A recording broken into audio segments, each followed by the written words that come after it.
हमारी सरकार काम करने वाली सरकार है। ये कांग्रेस की सरकार नहीं है जिसमें 100 रुपये में से 10 रुपये पहुंचता था। हमारे यहाँ 100 रुपये में 100 रुपये पहुंचता है। कह रहे थे कि गांव के लोगों को मोबाइल चलाना नहीं आता है।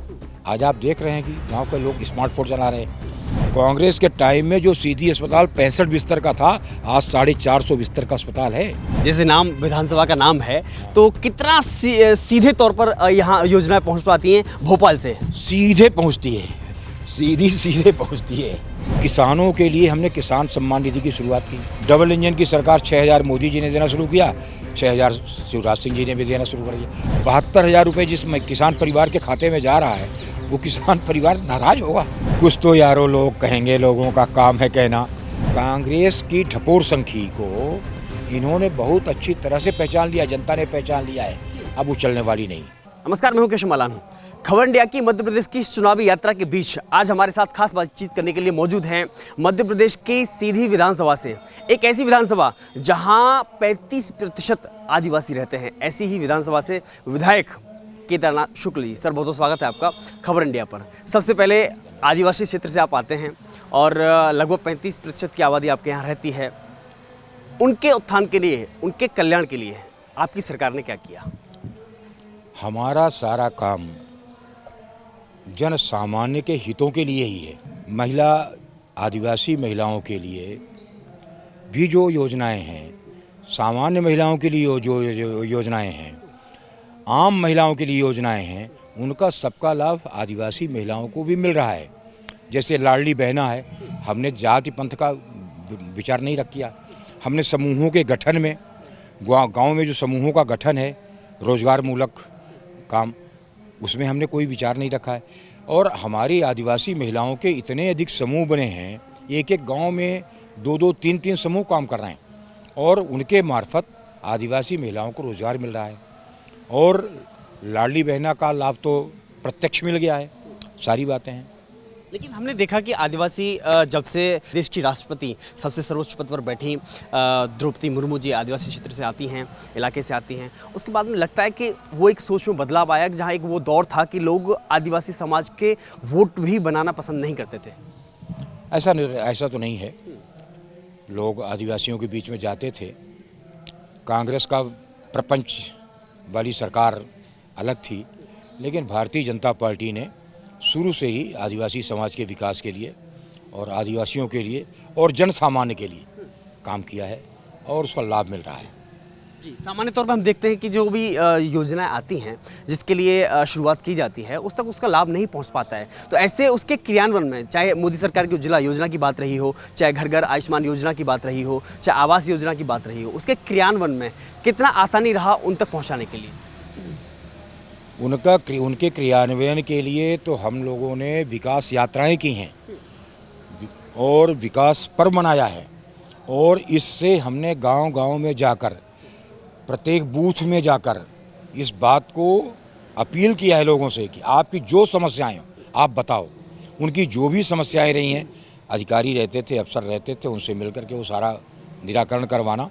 और उसके कारण आम जनमानस में काम करने वाली सरकार की हमारी इमेज है। हमारी सरकार काम करने वाली सरकार है, ऐसा मानते हैं। दूसरी बात जो आपने कहा कि क्रियान्वयन मौके पे हो रहा है कि नहीं हो रहा है, ये कांग्रेस की सरकार नहीं है जिसमें 10% पहुंचता था उनके पास, 100 रुपये में से 10 रुपये पहुंचता था। हमारे यहाँ 100 रुपये में 100 रुपये पहुंचता है। मतलब 1 पैसे कटौती नहीं होती, क्योंकि उनके खाते खुल गए हैं सबके।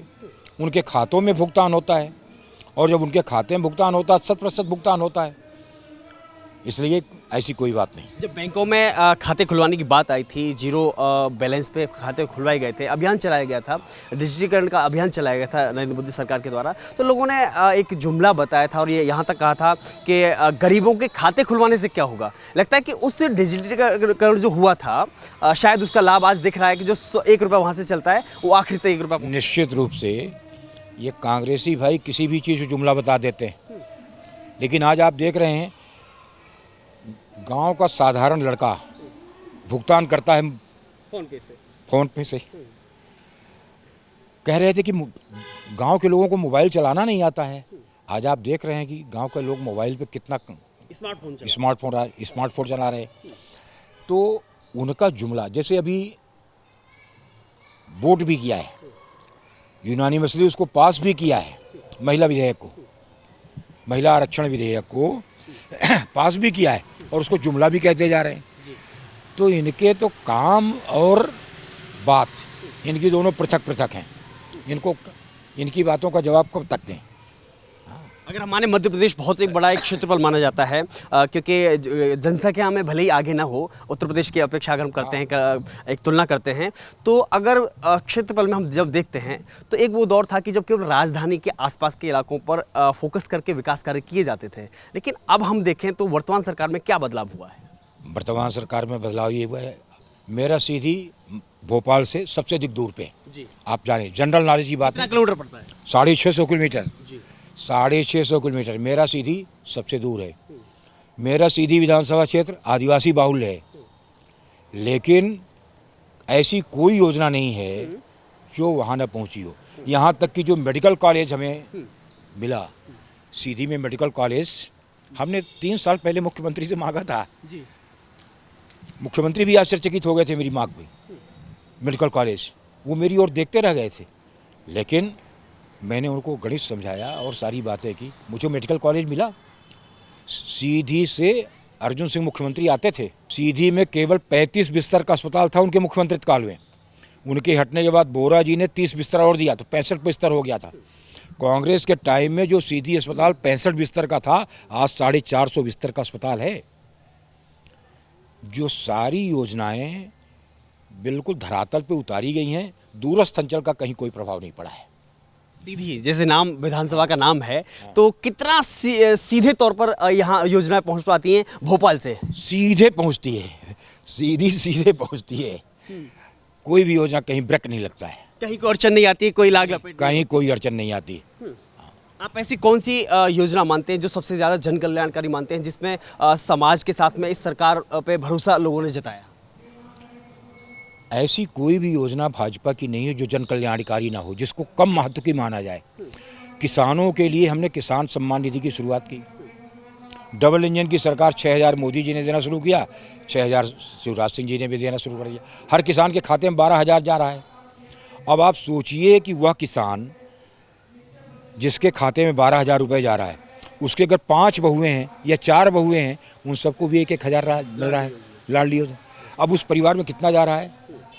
12 पंचे 60 और 12,000 वो, 12 छंग 72,000 रुपये जिस किसान परिवार के खाते में जा रहा है, वो किसान परिवार नाराज होगा।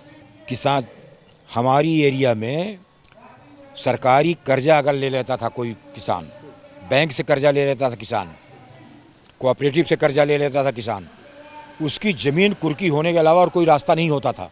लेकिन आज किसान कर्जा ही लेने नहीं जाता, और जब कर्जा लेने जाता है तो उसको 0% पे कर्जा मिलता है, खाद बीज सारी चीज़ें उसको मिल रही हैं, वो किस बात पर नाराज होगा?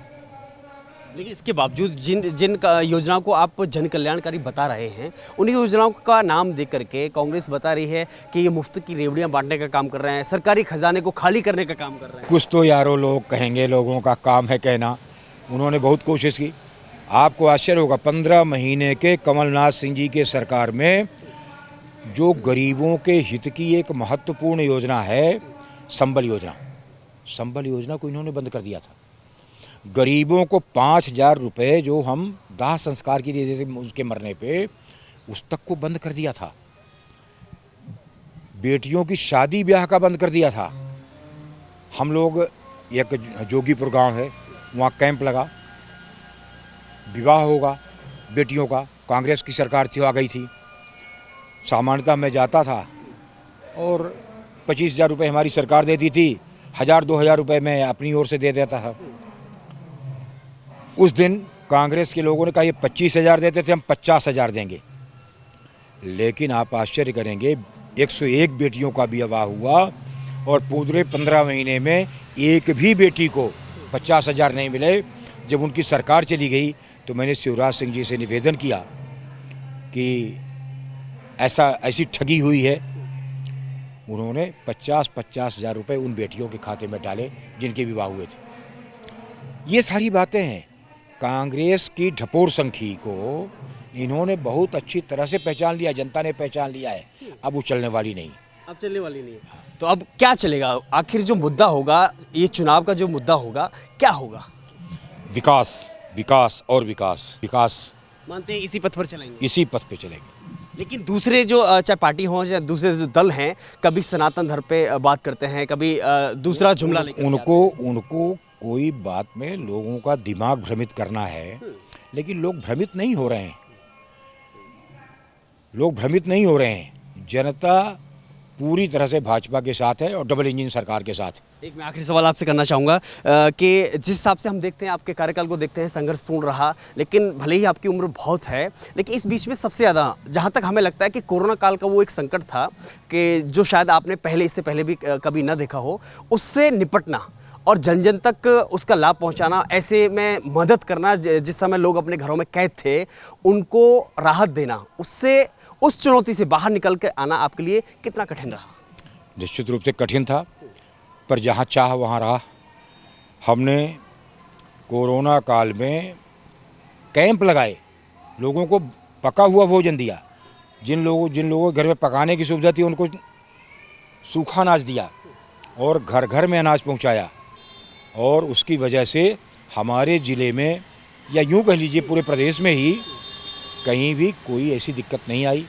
हमने जनता के बीच में उतर करके, जब सामान्य लोग डर रहे थे उस कोरोना वार्ड में जाने से, उस समय हम लोग सावधानी बरतते थे और सावधानी बरत के कोरोना मरीजों के पास जाते थे।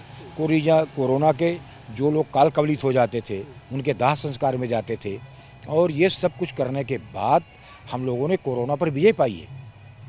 इस विधानसभा चुनाव में कितना आपके लिए चुनौतीपूर्ण है और किस तरह की आपकी तैयारियां हैं? नहीं, कोई चुनौती नहीं है, तैयारियां हमारी सब हैं। इस बार कितने पार? इस बार ऐसा लगता है कि 50 के पार हो जाएंगे। बहुत बहुत शुक्रिया हमसे बातचीत करने के लिए, धन्यवाद।